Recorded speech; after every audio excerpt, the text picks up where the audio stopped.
talk a little bit about visualization today. And I'd like to start with an exercise. So I'm going to ask you all to stand up for a moment. So here's what we're going to do.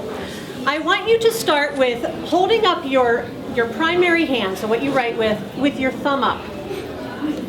And you're going to turn to the right and see how far you can go. Oh, just turn. Okay, so now just put your hands down at your side.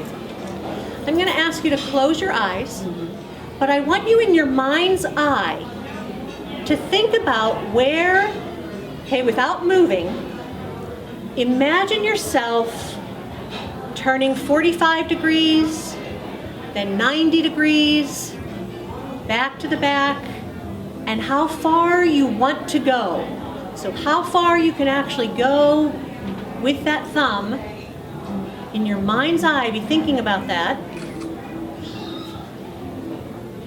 Okay, and then again, come back to center, keep your eyes closed, and I want you to imagine that again and think about how far you actually want to turn. When you turn, how far your thumb is going to go. Right? And then when you're comfortable, open your eyes. And we're going to put our thumb up in front of us. And I want you to go ahead and turn. So let me ask you, did you go any further? Yes. Okay. You have just experienced the power of visualization. And with what I'm going to be talking about today, actually a lot of it comes from a wonderful book by Shakti Gawain called The Creative Visualization. Okay, so I do have some handouts for you that will help you. But, you know, we have the power to manifest whatever we want. And it's through visualization. Now, sometimes, you know, it has to be realistic. But the first thing that you want to remember about visualization is it's important that you relax yourself first. And the other thing, too, is you want to make sure that you're visualizing something that you truly want. I'm going to say that again, that you're visualizing something that you truly want, and maybe not that somebody else is thinking that you should have or has told you would make you successful or make you feel successful. So the handout that I have here, and I'll go ahead and start passing this around, is the 4 basic steps for effective creative visualization. So the first step is to set your goal. So you want to decide on something that you like or you want to work toward or realize in your life. So that's step number 1. Once you set your goal, step number 2 is to create a clear idea or a picture of what that's going to look like. And what's important about creating that picture is you want to make sure that it's in the present tense, in the now, as it's already existing.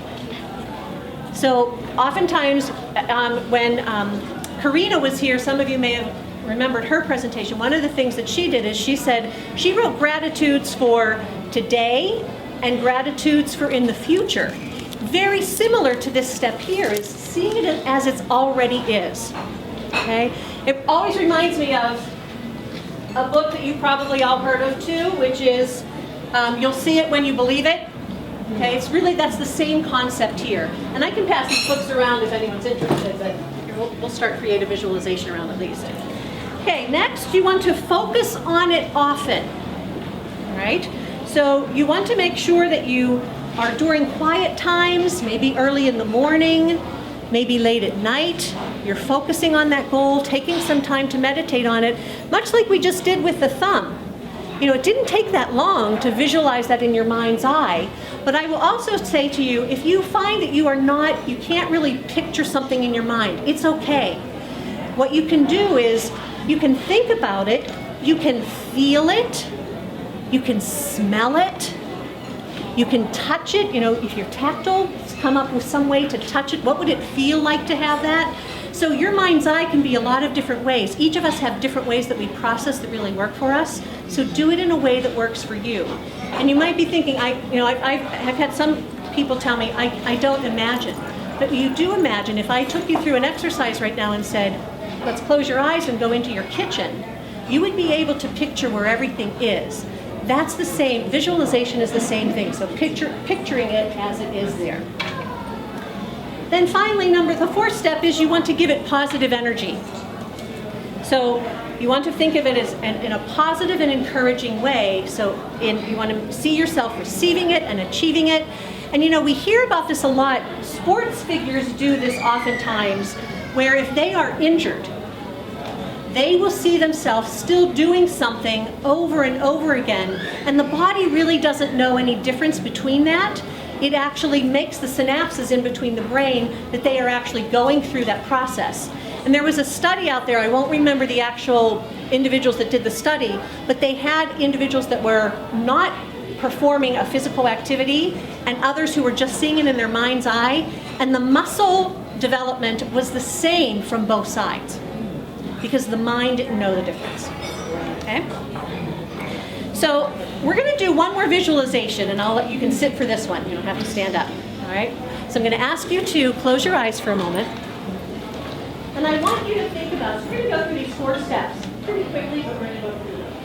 So I'd like you to think about something that you're wanting to realize or that you're wanting in your life.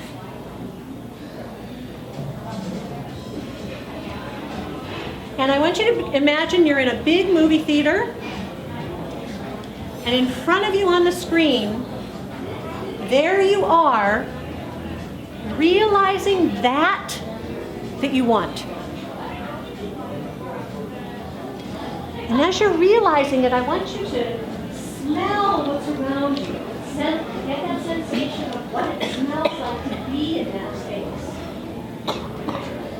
What does it feel like to be in that space?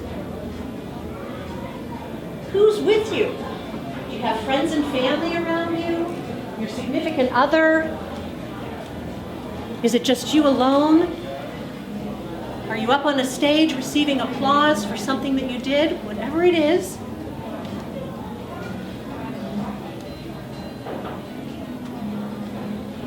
And then when you're ready, you can come back to the room. Now that was very quick, but that gives you an idea of what visualization is like. And can you imagine if you do that on a regular basis, how that has you showing up differently when you walk out into the world? Okay, because you're seeing yourself already in that way. A lot of us talk about this, so this isn't something that's new to all of you. I think one of the best stories of visualization that you may have heard also is with the actor-comedian Jim Carrey. Okay, have anyone not heard the story about Jim Carrey? Okay, so Jim Carrey in 1990, he was a struggling artist comedian, or so actor comedian, right? And he really was almost living, I think he was actually living out of his car at the time. He was struggling so much, and he just couldn't get gigs. And he rode up to this hill in his old Nissan, the story goes, and he wrote a check to himself for $10,000. And in the memo line, he wrote for services rendered for acting. 5 years later, lo and behold, he became one of the top paid actors out there. And if you think about the movies, they were Liar, Liar, what were some of the other ones? The Mask, right? We could go on and on. And actually, his payment at that time was $20 million per film. Wow. So he visualized that by writing out a check. And if you've never done that, I would encourage you to do that at some point.